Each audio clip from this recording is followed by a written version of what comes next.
I'm Russ. This is Story Behind the Song. I'm in the studio with my good friend Rick Calhoun, who's behind all of this Qtown music. So get to know that face. He's responsible for this music. And we did a song called There Is Love. It was on the album Live It Up from 2012. And what can we tell these fine people about that song? I mean, kind of self-explanatory. There is love. Deeper than the ocean, bigger than the sky. I just think love is, yeah, it's universal and unconditional, and it's a great message for all of us to hear. I think daily. You can't hear it enough that you're loved. I know that there was a basic idea for that song that I brought to you, and you totally reworked it. There was another idea for a chorus, and almost a different direction with the lyrics.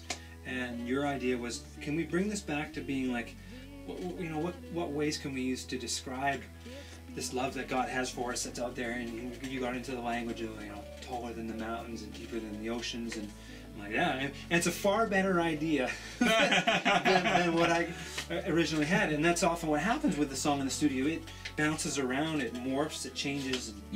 Yeah.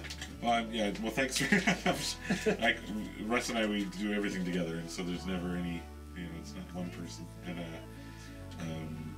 And love, I mean, ultimately it's kind of an easy one to sing about, just because, you know, no matter what words we use, they're always going to pale in comparison to what we're trying to describe.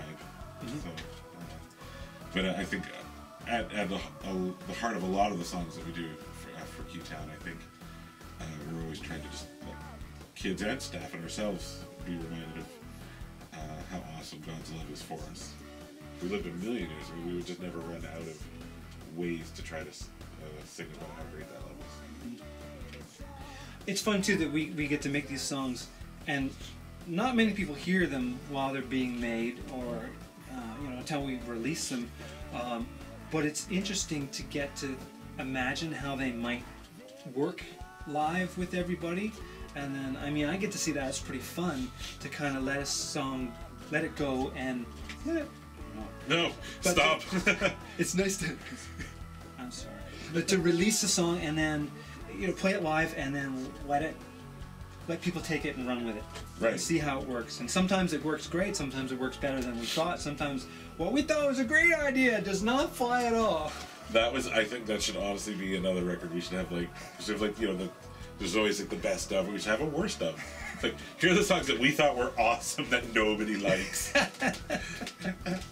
I know we had the idea for the big O section, and you know, you had the idea in your head, but it was fun when Andy Fruit and your friend Jeff came in. It was just the four of us. Oh, that's right. And we did the O's, and we did them a whole bunch of times. But when we heard it back, it was like, yeah, that sounds good. Well, that's because we do these records generally in the dead of winter. Yeah. Thinking about summer. Yeah, thinking all about summer, and we're here in this little room in the dead of winter, and sometimes it's cold and it's dark when we get here, and it's dark when we leave, and we sort of have to put ourselves in, like, how is this going to feel in Qtown? How's this going to feel in the room with all the campers and staff there? And I was lucky enough to be over there. We did a live recording of that song as well. And so it was neat to be there to get experience. You get experience every day on stage with everyone singing. It's pretty awesome. Story behind the song, There's Love. Every time I see your watch, I forget how much I like your watch. My parents gave me this watch. You still wear a watch. Not a lot of people wear watches anymore. No, it seems I think it's more socially, well, maybe it's not socially acceptable. You're talking to someone. Okay. Yeah, is that any different than looking at your phone? Than doing this. Okay, yeah. This whole time we're doing these story behind the song. Be like, yeah.